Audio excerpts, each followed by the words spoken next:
Ivangeli likaLuka, isahluko samashumi amabili nambili, kanye nevesi lamashumi amane nanhlanu, lifundeka kanje.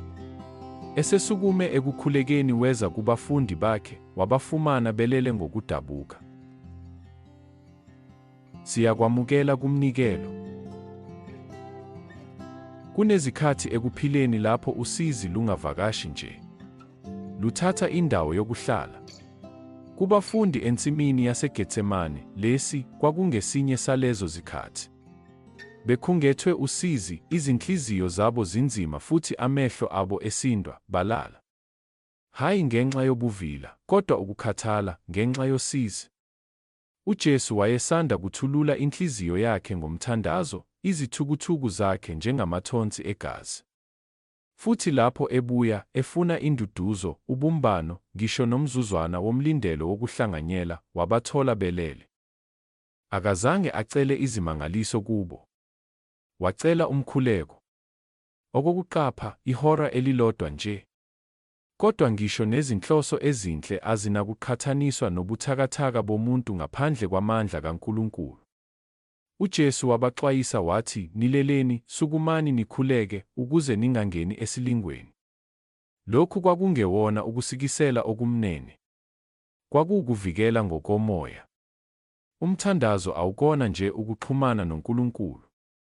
Kuyizikhali zokulwa nezilingo, ukuvikela ezingibeni zokuphelelwa ithemba nokuphazamiseka.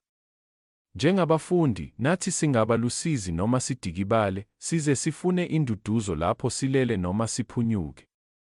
Kodwa uJesu usibiza ngesineke futhi ethi, "Sukumani nithandaze." Hayi ngoba edinga usizo lwethu, kodwa ngoba sidinga olwakhe. Isitha silinda abakhatheleyo, singena lapho sisengozini enkulu. Kungakho umbhalo usitshela ngokuphindaphindiwe ukuba sibuke futhi sithandaze.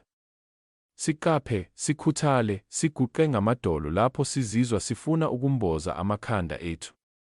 Bathandekayo, lokhu makube yisikhumbuzo sethu namuhla. Lapho usizi lusilinga ukuba sivale, sengathi singabheka phezulu. Masihwebe ubuntofontofo bemibhede yethu ngamandla omthandazo, sisukume sihlangane nomsindisi wethu ezindaweni ezithule. Asikhuleke.